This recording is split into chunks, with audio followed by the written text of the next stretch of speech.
കവിഞ്ഞൊഴുകുമി അനുഗ്രഹം നിറഞ്ഞൊഴുകുമി അനുഗ്രഹം കവിഞ്ഞൊഴുകുമി അനുഗ്രഹം നിറഞ്ഞൊഴുകുമി അനുഗ്രഹം എൻ പാപവും ശാപവും ഒഴുകി ദൂരയാ ഞാൻ സൗഖ്യമാ നീതിയാ ദൈവ പൈതലാ യേശുവിൻ സ്വന്തമായി തീർന്നു ഞാൻ എന്നെന്നും കവിഞ്ഞൊഴുകുമി അനുഗ്രഹം കവിഞ്ഞൊഴുന്ന അനുഗ്രഹത്തിലേക്ക് ഒരിക്കൽ കൂടെ സ്വാഗതം. ഓരോ ദിവസവും ദൈവസന്നിധിയിലിരിക്കുന്നത്, അത്ഭുത സാക്ഷ്യങ്ങൾ കേൾക്കുന്നത്, കർത്താവിൻ്റെ വചനത്തിൽ നിന്ന് കേൾക്കുന്നത് നമ്മുടെ ജീവിതത്തിൽ എന്തൊരു ബലമല്ലേ. ഇന്ന് അത്ഭുത സാക്ഷ്യങ്ങൾ ഒരുങ്ങിയിരിക്കുന്നു.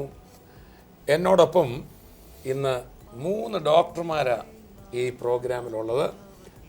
ഇന്ന് വൈദ്യശാസ്ത്രവും വേദശാസ്ത്രവും കൂടെ മീറ്റ് ചെയ്യാണ്.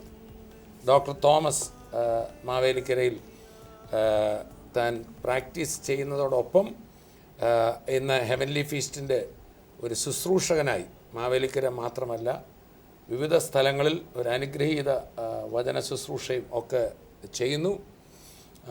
അപ്പോൾ തന്നെ ഡോക്ടർ ഉമ്മൻ ഇന്ന് ഹെവൻലി ഫീസ്റ്റിൻ്റെ എല്ലാ സ്ഥലങ്ങളിലും ശുശ്രൂഷകരെ വേണ്ട നിർദ്ദേശങ്ങൾ കൊടുക്കാനും മറ്റെല്ലാ ശുശ്രൂഷയിലും മുമ്പിലാണ്.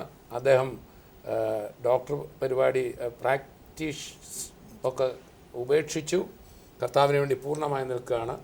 ഡോക്ടർ ബിനു ഇന്ന് ഹെവൻലി ഫീസ്റ്റിൻ്റെ യൂത്ത് മിനിസ്ട്രിയുടെ മുമ്പിൽ നിൽക്കുന്നു. ഡോക്ടർ ബിനുവും അദ്ദേഹം കുടുംബമായി താനും വൈഫും ഒന്നിച്ച് ഇന്ന് ശുശ്രൂഷ ചെയ്യുന്നു. അപ്പോൾ തന്നെ പ്രാക്ടീസ് ചെയ്തുകൊണ്ടിരിക്കുന്നു. ഇവരുടെ വാസ്തവത്തിൽ ഇന്ന് ഡോക്ടേഴ്സ് നമ്മൾ 2 കാര്യങ്ങളാണ് ഇന്ന് നിങ്ങൾ പറയേണ്ടത് എന്ന് പറഞ്ഞാൽ ജനങ്ങൾക്കും എനിക്കും ഒക്കെ കേൾക്കേണ്ടത്. ഒന്നാമത്തേത്, ഡോക്ടർമാരായ നിങ്ങളെങ്ങനെ ഈ കർത്താവിൻ്റെ ഒരു അനുഭവത്തിലേക്ക് വന്നു.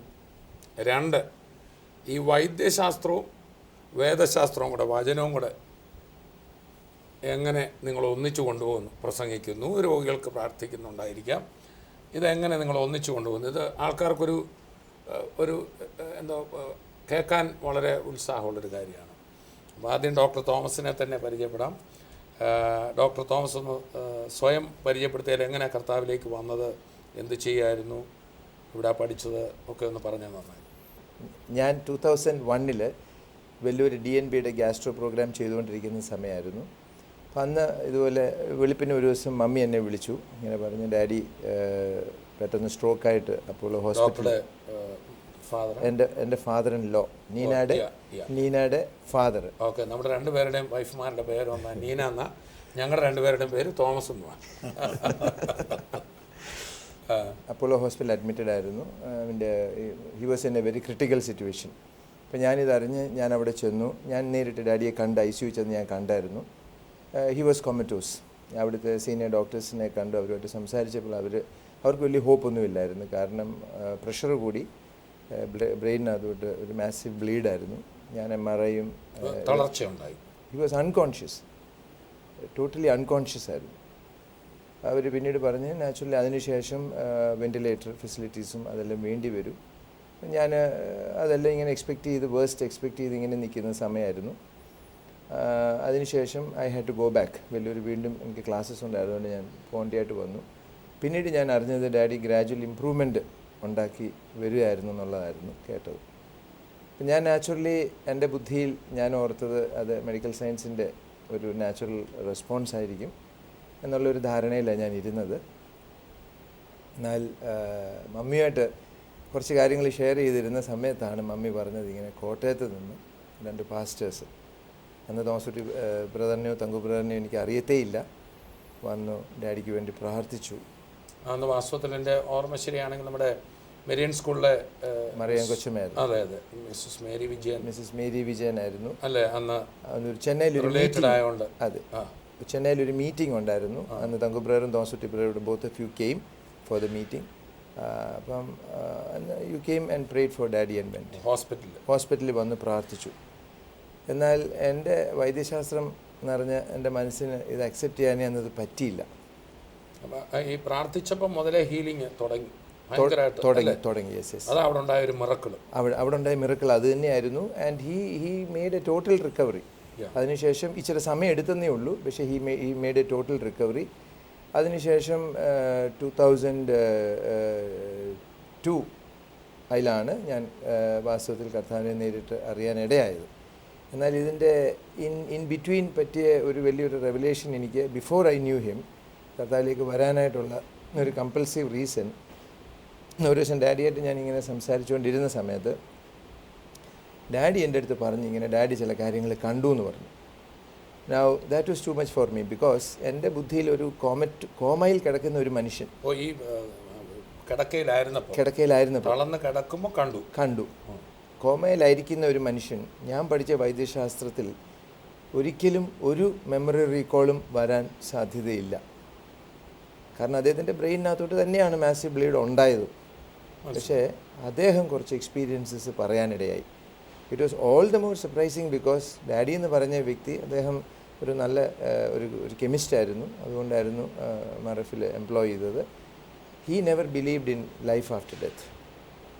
ആൻഡ് ഡാഡിയുടെ വായിൽ നിന്ന് ഞാനിത് കേട്ടപ്പോൾ ഐ ന്യൂ അതിനു മുമ്പൊന്നും നിത്യതയെക്കുറിച്ചും സ്വർഗ്ഗം ഇങ്ങനെയുള്ള കാര്യങ്ങളൊന്നും ഇല്ലില്ല. ഡാഡി ഒട്ടും വിശ്വാസമില്ലായിരുന്നു. ഡാഡി വിശ്വസിച്ചത് നല്ലത് ചെയ്താൽ ഈ ഭൂമിയിൽ വെച്ച് സ്വർഗം അനുഭവിക്കും, ചീത്ത ചെയ്താൽ ഭൂമി വെച്ച് നരകവും അനുഭവിക്കും. അതിനുശേഷം എന്താണെന്ന് he didn't know and he never express any desire also to know. അദ്ദേഹത്തിന് ആഗ്രഹമില്ലായിരുന്നത്.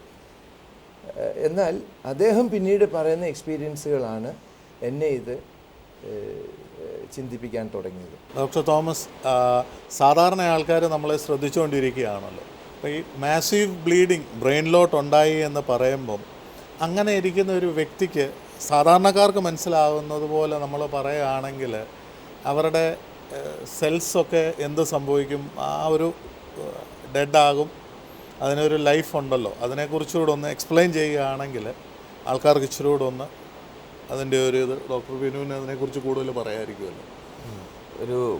ഇപ്പം ഞാൻ കേട്ടെടുത്തോളം ഡോക്ടറിൻ്റെ ഡാഡിക്ക് മാസീവ് ബ്ലീഡ് എന്ന് പറയുമ്പോൾ തലച്ചോറിൻ്റെ ഒരു പ്രത്യേകത എന്ന് പറഞ്ഞാൽ ഒരു പ്രത്യേക സമയത്തിനുള്ളിൽ ഒരു 9 മിനിറ്റ് അല്ലെങ്കിൽ 3 മിനിറ്റ് 4 മിനിറ്റിന് ശേഷം മാക്സിമം ഒരു 9 മിനിറ്റ് വരെ രക്തയോട്ടം നിന്ന് കഴിഞ്ഞാൽ എൻ്റെ ന്യൂട്രീഷൻ, അതായത് അതിന് പോഷകമായിട്ടുള്ള ഒന്നും ഓക്സിജനും കിട്ടിയില്ലെങ്കിൽ നെർവ്സിന് വരുന്ന ഡാമേജ്, ഞരമ്പുകൾക്ക് വരുന്ന ഡാമേജ് പെർമനൻ്റാണ്. അതിനുശേഷം പിന്നീട് അതിനെ ഒന്ന് റീജനറേറ്റ് ചെയ്ത് കൊണ്ടുവരാൻ പറ്റില്ല. പിന്നെ ഓർക്കാൻ വരിക എന്ന് പറഞ്ഞാൽ വലിയൊരു അത്ഭുതം തന്നെ വരുന്നതായിരുന്നു എന്നെ സംബന്ധിച്ചോളം ഒരു ടേണിംഗ് പോയിന്റ്.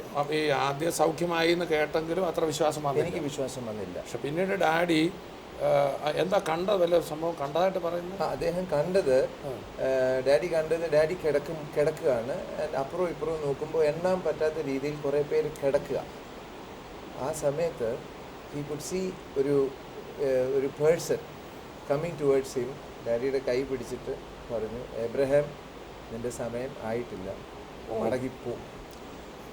ഇങ്ങനെ യേശുവിനെ കണ്ടു.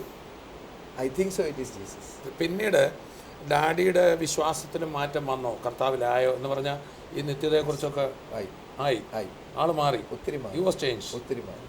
He started believing. ബിലീവ് ചെയ്യാതിരിക്കാൻ ഒക്കത്തില്ല, തീർച്ചയായിട്ടും. അപ്പം if you have an encounter with Jesus, you will definitely be changed. അപ്പോൾ അങ്ങനെയാണെങ്കിൽ ഡോക്ടറുടെ എൻകൗണ്ടറോട് ഒന്ന് പറഞ്ഞാൽ, ഡോക്ടർ ഉമ്മൻ.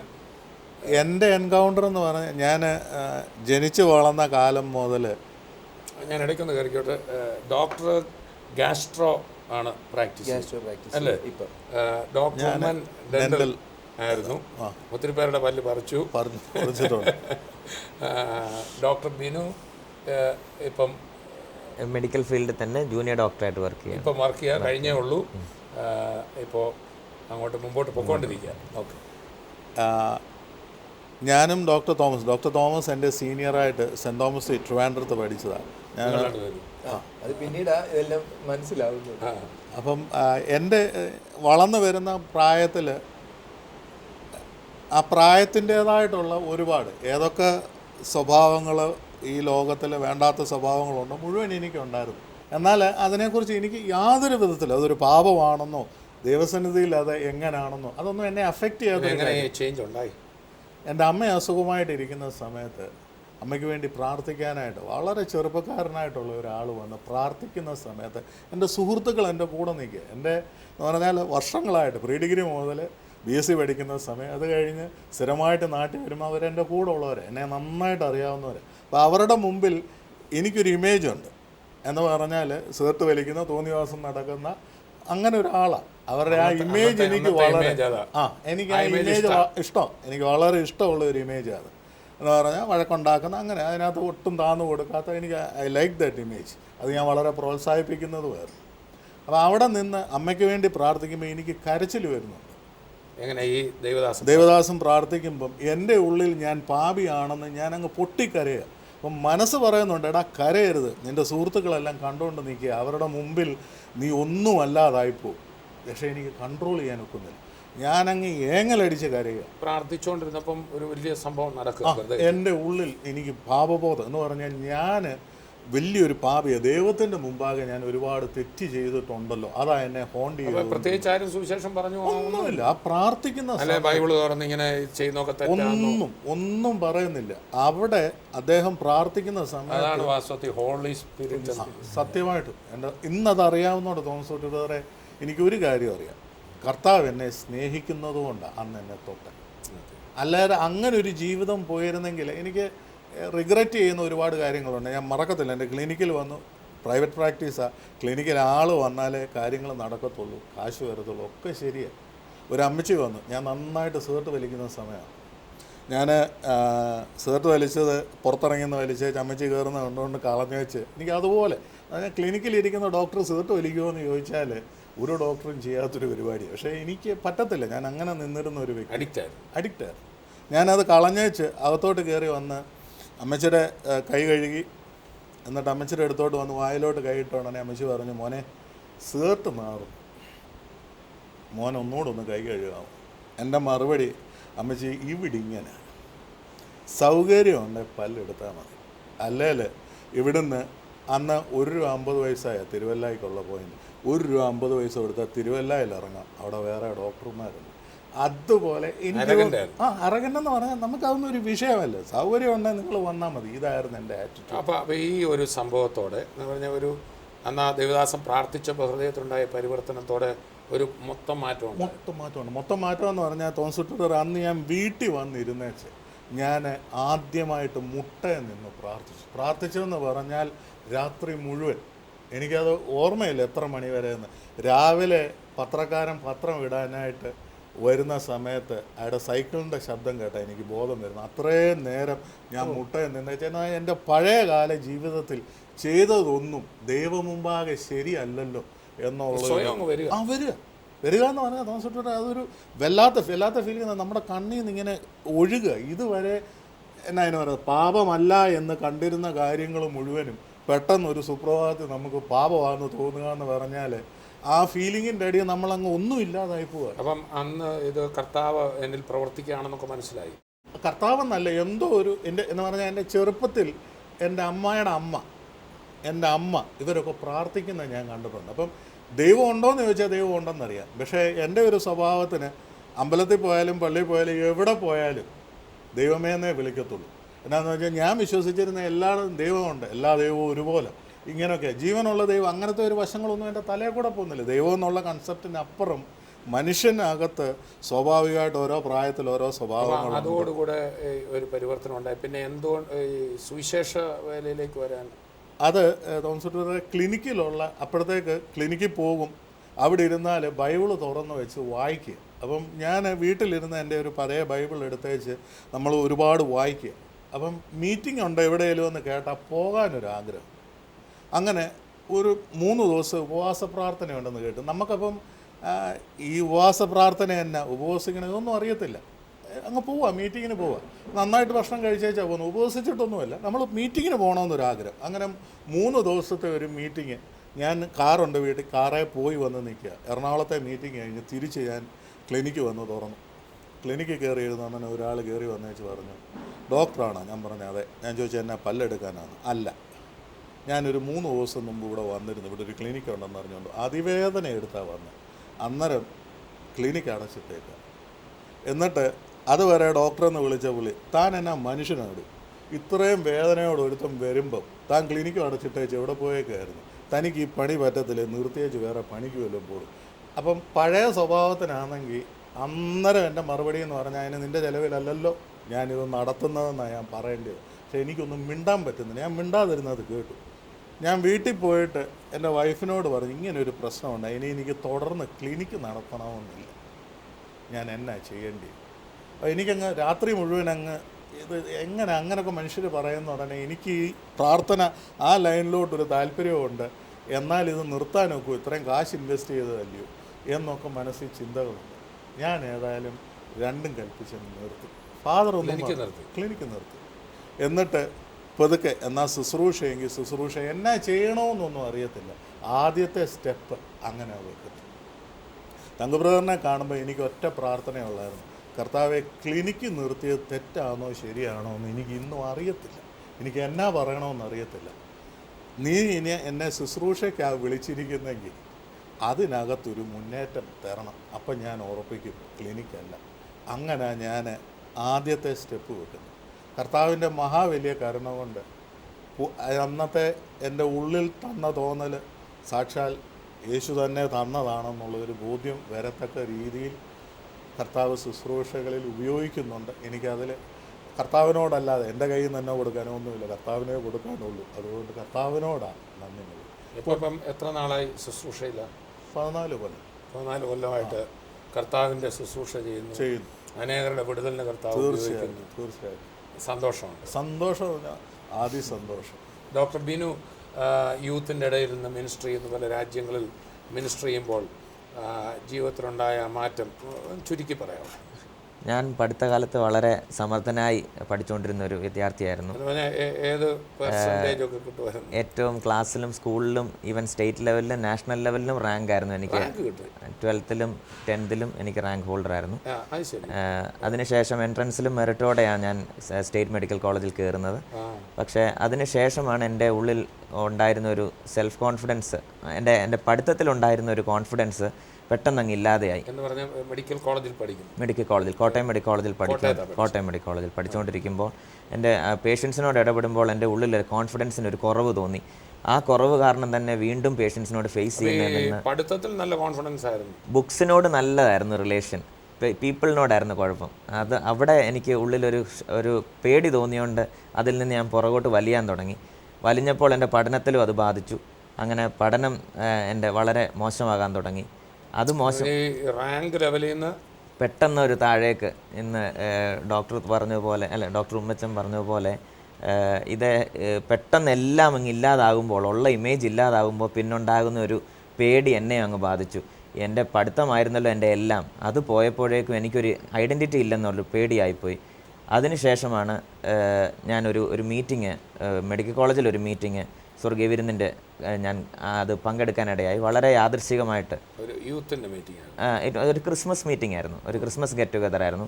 അതിന് എൻ്റെ ഫ്രണ്ട്സ് നിർബന്ധിച്ചുകൊണ്ട് ഞാൻ പോയതാണ്. പക്ഷെ അന്നത്തെ മീറ്റിങ്ങിൽ എനിക്കൊന്നും വലുതായിട്ട് ലഭിച്ചതായിട്ട് കണ്ടില്ല. പക്ഷേ it was very youth friendly, it eased my mind, അത്രേ ഉള്ളായിരുന്നു. പക്ഷേ ഉള്ളിലൊരു സ്പാർക്ക് വീണു, യേശു രക്ഷകന. പക്ഷേ അതിനുശേഷമാണ് എൻ്റെ ചലഞ്ചസ്, എൻ്റെ എഡ്യൂക്കേഷൻ ഞാൻ ഫേസ് ചെയ്ത് തുടങ്ങിയത്. പക്ഷേ എൻ്റെ കോഴ്സ് എല്ലാം കഴിയുമ്പോഴും ഈ ഭയം ഉള്ളിൽ നിന്നിരുന്നു, എൻ്റെ ഭാവി എന്തായിത്തീരും, എനിക്ക് ഇങ്ങനൊരു കുറവുണ്ടല്ലോ. എന്നാൽ ആ സമയത്താണ് സ്വർഗീയ വിരുന്നിൻ്റെ ഒരു മീറ്റിംഗ് ഞാൻ ആദ്യമായിട്ട് അറ്റൻഡ് ചെയ്യാനായിട്ട് എനിക്കൊരു ക്ഷണം ലഭിക്കുന്നത്. വളരെ താല്പര്യമില്ലെങ്കിലും ഞാൻ എൻ്റെ എല്ലാവരുടെയും നിർബന്ധത്താൽ ഞാൻ പോയി അറ്റൻഡ് ചെയ്തതായിരുന്നു. അവിടെ വെച്ച് ഞാൻ കേൾക്കാനിടയായത്, ഞാൻ ഇതുവരെ പഠിച്ചിരുന്ന, ഞാൻ പള്ളിയിൽ പോകുമ്പോഴും സൺഡേ സ്കൂളിൽ റാങ്ക് എടുക്കുമ്പോഴും ഒക്കെ പഠിച്ചിരുന്ന ആ കഥാനായകനായിട്ടൊരു യേശു ഉണ്ടായിരുന്നു. എന്നാൽ അതിലുപരിയായിട്ട് യഥാർത്ഥത്തിൽ ഈ മോഡേൺ ഈറയിലും ഇറങ്ങി പ്രവർത്തിക്കാൻ കഴിയുന്ന യേശുവിനെ പറയുന്ന കുറച്ച് പേരെ അവിടെ കണ്ടു. അവിടെ വെച്ച് പറഞ്ഞ ആ യേശുവിൻ്റെ ഒരു തോമസ് കുട്ടി ബ്രദറായിരുന്നു അന്ന് പറഞ്ഞത്, എൻ്റെ കുറവുകളും കുറ്റങ്ങളും നോക്കി അത് മനസ്സിലാക്കിയിട്ട് കൂടി എന്നെ കെട്ടിപ്പിടിക്കാൻ വരുന്ന ഒരു യേശുവിനെ അവിടെ പ്രസംഗിച്ചത്. എനിക്ക് വേറെ ഒരു തിയോളജിയേക്കാളും എന്നെ അട്രാക്റ്റ് ചെയ്തത് അതാണ്.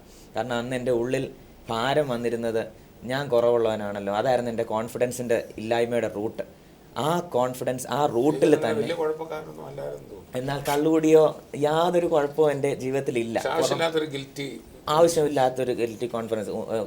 മച്ചൻ ഡോക്ടർ നേരത്തെ പറഞ്ഞതുപോലെ ആ പാപബോധം, അത് ഉള്ളിൽ എങ്ങനെയോ, പാപബോധം എന്ന് പറഞ്ഞാൽ വളരെ ഗിൽറ്റി ആയിരുന്നു. I'm not worthy to be on this earth, ഇതായിരുന്നു ചിന്ത. എന്നാൽ യേശു എന്നെ അക്സെപ്റ്റ് ചെയ്തെന്ന് കണ്ടപ്പോൾ തന്നെ അതൊരു സ്വാതന്ത്ര്യമായിരുന്നു ഉള്ളിൽ. അതിനുശേഷം ഞാൻ ജോലി ചെയ്യാനായിട്ടുള്ള ആഗ്രഹിച്ചു, കർത്താവ് ജോലി തന്നു. ഞാൻ വിവാഹം കഴിക്കാൻ ആഗ്രഹിച്ചു, കർത്താവ് ഏറ്റവും ബെസ്റ്റായിട്ട് എൻ്റെ വിവാഹം നടത്തി. അതിനുശേഷമുള്ള എല്ലാ കാര്യങ്ങളും എൻ്റെ കർത്താവ് ശുശ്രൂഷയൊന്നും ആഗ്രഹിച്ചതുപോലുമല്ല. ഡോക്ടർ ബിനു രാജ്യങ്ങളിൽ ശുശ്രൂഷിക്കുക. ഈയിടെ തായ്ലൻഡിൽ നിങ്ങളെ കുടുംബമായിട്ട് ശുശ്രൂഷിച്ചു, ദോഹയിൽ ശുശ്രൂഷ, കുവൈറ്റിൽ. അപ്പോൾ തന്നെ ഹെവൻലി ഫീസ്റ്റിൻ്റെ JG അറൈസ് നമ്മുടെ യൂത്ത് വിങ്ങിലെ മെയിൻ ഒരു ലീഡറാണ്. വചനം പറയുന്നു, കുഞ്ഞുങ്ങളെയൊക്കെ ബലപ്പെടുത്തുന്നു. ഇനിയും കർത്താവ് ശക്തമായിട്ട് ഉപയോഗിക്കുന്നു. അപ്പോൾ തന്നെ ഈ ഒരു ഡോക്ടർ കൂടാണല്ലോ, ഈ രോഗസൗഖ്യത്തിലൊക്കെ വിശ്വാസമുണ്ടെന്നറിയാം അല്ലെ, അങ്ങനെയുള്ള അനുഭവങ്ങൾ വല്ലതും ഉണ്ടായിട്ടുണ്ടോ?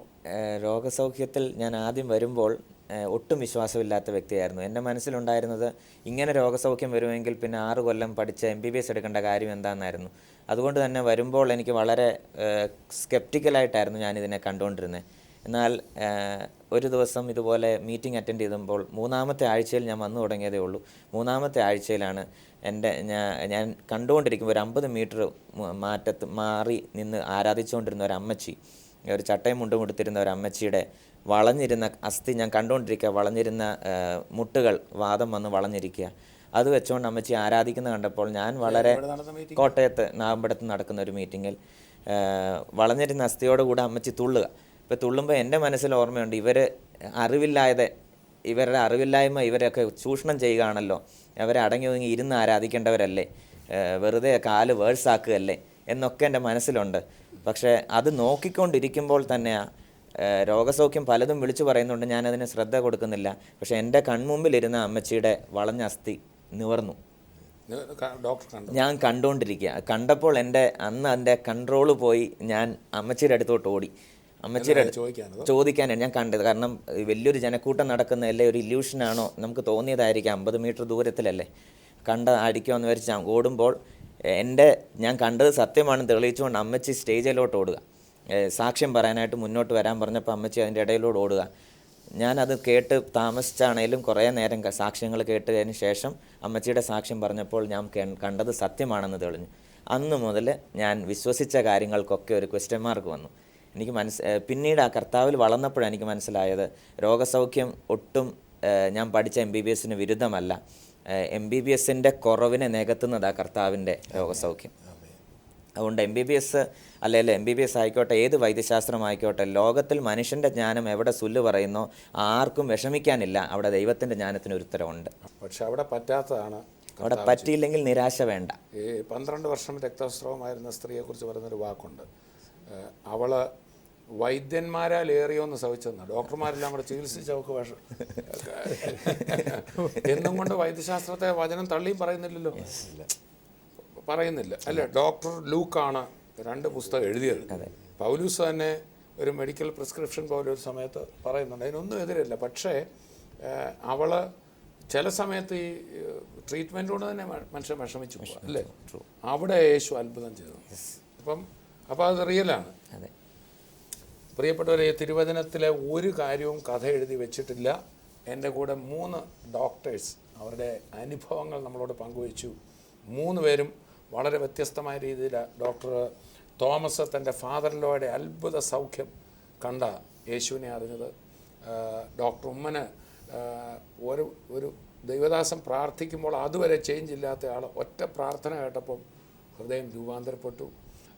അതുപോലെ ഡോക്ടർ ബിനു പഠനത്തിലുണ്ടായ ആ പ്രതിസന്ധിയിൽ ഒരു വലിയ മിറക്കിളാണ് യേശു ചെയ്തത്. ഇന്ന് എന്നെ കേൾക്കുന്ന ഓരോരുത്തരോടും ഞാൻ പറയാം, കർത്താവിനെ വിടുവിക്കാൻ കഴിയാത്ത ഒരു വ്യക്തി പോലും ഞങ്ങളെ കേൾക്കുന്നില്ല. കർത്താവിൻ്റെ അത്ഭുതകരം നിങ്ങളെ തൊടാൻ പോവാ. ഞങ്ങൾ ഒന്നിച്ച് നിങ്ങൾക്ക് വേണ്ടി പ്രാർത്ഥിക്കും. കർത്താവേ സ്തോത്രം, അങ്ങയുടെ നാമത്തിൽ ഹല്ലേലൂയ വിശ്വസിച്ച് എന്ത് ചോദിച്ചാലും തരും എന്ന് പറഞ്ഞ് കർത്താവിൻ്റെ നാമത്തിൽ അനേകർ കർത്താവെ കണ്ടുകൊണ്ടിരിക്കുന്നുണ്ട്. സ്തോത്രം, ഹല്ലേലൂയ. പിതാവേ, വൈദ്യശാസ്ത്രത്തിന് അവർ പലയിടത്തും പോയി, എന്നാൽ അവർക്ക് പൂർണ്ണ സൗഖ്യം കിട്ടിയിട്ടില്ല. അതിൻ്റെ ഭാരത്തോടെ ഇരിക്കുന്ന അനേകരുണ്ട്. യേശുക്രിസ്തുവിൻ്റെ നാമത്തിൽ കർത്താവേ, ആ ഭാരം ഇപ്പോൾ അവരെ വിട്ടുമാറുന്നതിനായി സ്തോത്രം. അതോടൊപ്പം തന്നെ അവരുടെ ഹൃദയത്തിൽ വലിയൊരു ഉറപ്പ് വരുന്നതിനായി നന്ദി. പിതാവേ, ഞങ്ങൾ പ്രാർത്ഥിക്കുന്നു. കർത്താവെ, ഇന്ന് ഞങ്ങളെ കേട്ടുകൊണ്ടിരിക്കുന്ന ഓരോരുത്തരിലും എൻ്റെ കർത്താവിൻ്റെ അത്ഭുതകരം എൻ്റെ കർത്താവ് നീട്ടുന്നതിനായി സ്തോത്രം ചെയ്യുന്നു. കർത്താവെ, ഞങ്ങൾ കേൾക്കുന്നവരിൽ കുഞ്ഞുങ്ങളുടെ രോഗം കാരണം, കർത്താവെ കിഡ്നിയിൽ ഒരു ട്യൂമർ കാരണം കർത്താവെ ഭാരപ്പെട്ടിരിക്കുന്ന ഒരു മാതാവ്, തൻ്റെ കുഞ്ഞിന് കിഡ്നിയിൽ ട്യൂമർ കാരണം ഭാരപ്പെട്ടിരിക്കുന്ന ഒരു മാതാവ് ഇതിനെ കേൾക്കുന്ന കർത്താവിൻ്റെ സൗഖ്യകരം കർത്താവ് ഇപ്പോൾ ആ കുഞ്ഞിൻ്റെ മേൽ വെക്കുന്നതിനായി സ്തോത്രം. ഇപ്പോൾ തന്നെ കർത്താവെ അടുത്ത സ്കാനിങ്ങിൽ കർത്താവെ ഒരു കാണുന്ന ഒരു അത്ഭുതം കർത്താവ് ചെയ്യുന്നതിനായി സ്തോത്രം ചെയ്യുന്നു. കർത്താവെ ലുക്കീമിയ ബാധിച്ച കർത്താവെ വളരെ ക്രിട്ടിക്കൽ സ്റ്റേജിൽ നിൽക്കുന്ന ഒരു കുഞ്ഞിന് വേണ്ടി പ്രാർത്ഥിക്കുന്ന അനേകർ ഈ TV പ്രോഗ്രാം കാണുന്നുണ്ട്. യേശുവിൻ്റെ നാമത്തിൽ ഞങ്ങൾ ആ ലുക്കീമിയയുടെ മേൽ ഞങ്ങൾ അധികാരമെടുക്കുക. In every name has to bow to Jesus name. യേശുവിൻ്റെ നാമത്തിന് മുമ്പിൽ അത് മുട്ടുമടക്കിയേ കഴിയത്തുള്ളൂ. യേശുവിൻ്റെ നാമത്തിൽ ഞങ്ങളത് സൗഖ്യം കൽപ്പിക്കുക. കർത്താവ് ചെയ്തതിനായി സ്തോത്രം. പിതാവേ, ഞങ്ങൾ ചേർന്ന് പ്രാർത്ഥിക്കുന്നു. ഞങ്ങളെ കണ്ടുകൊണ്ടിരിക്കുന്ന ഓരോ വ്യക്തികളുടെ അടുത്തും കർത്താവായ യേശു നിൽക്കുന്നതിനായിട്ട് സ്തോത്രം. പിതാവേ, ഞങ്ങൾ അറിയാതെ തന്നെ യേശു അവരുടെ രോഗങ്ങൾ കാണുന്നതിനായിട്ട് സ്തോത്രം. ഈ ഞങ്ങൾ പ്രാർത്ഥിക്കുന്ന നിമിഷം തന്നെ പിതാവേ, ഫാലോപ്പിയൻ ട്യൂബിൽ വിഷയങ്ങളുള്ള അതിനകത്ത് കർത്താവേ അങ്ങയുടെ അത്ഭുതകരം ചരിക്കുന്നതിനായിട്ട് സ്തോത്രം ചെയ്യുന്നു. ഓവറി ഫാലോപ്പിയൻ ട്യൂബ് സംബന്ധിച്ചുള്ള രോഗങ്ങൾ ഇപ്പോൾ തന്നെ യേശുവിൻ്റെ നാമത്തിൽ സൗഖ്യമാകുക. കർത്താവെ, അങ്ങ് സൗഖ്യമാക്കിയിരിക്കാൻ സ്തോത്രം. യേശു ക്രിസ്തുവിൻ്റെ നാമത്തിൽ തന്നെ ആമേൻ. കർത്താവെ, ഞങ്ങൾ ഒന്നിച്ച് പ്രാർത്ഥിച്ച് കേൾക്കുന്ന ഓരോ വ്യക്തികളെ അനുഗ്രഹിക്കുക. അത്ഭുതകരമായി വിടുതലാകട്ടെ യേശുവിൻ നാമത്തിൽ തന്നെ ആമേൻ. നമ്മൾ കേട്ടത് 3 ഡോക്ടർമാരുടെ അത്ഭുത സാക്ഷ്യമാണ്. അടുത്ത എപ്പിസോഡിൽ കാണും വരെയും കർത്താവ് തൻ്റെ കൃപയിൽ നമ്മെ സൂക്ഷിക്കട്ടെ. I bless you in Jesus name. TV പ്രേക്ഷക സംഗമവും വിടുതൽ ശുശ്രൂഷയും വണ്ണപ്പുറത്ത് സെപ്റ്റംബർ 20 ശനി, ശ്രീനാരായണ ഓഡിറ്റോറിയം. ശുശ്രൂഷ രാവിലെ 10-ന്. തോമസ് ഊട്ടി ബ്രദർ ശുശ്രൂഷിക്കുന്നു. വരിക, യേശുക്രിസ്തു നിങ്ങളെ സ്വതന്ത്രരാക്കും.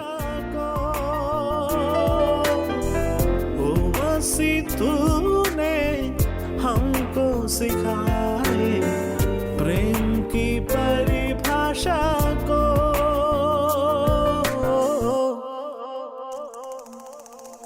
प्रेम का सागर है तू, चांदी का राजकुमार है तू, चरणों में आकर हाथ उठाकर करते हैं तेरे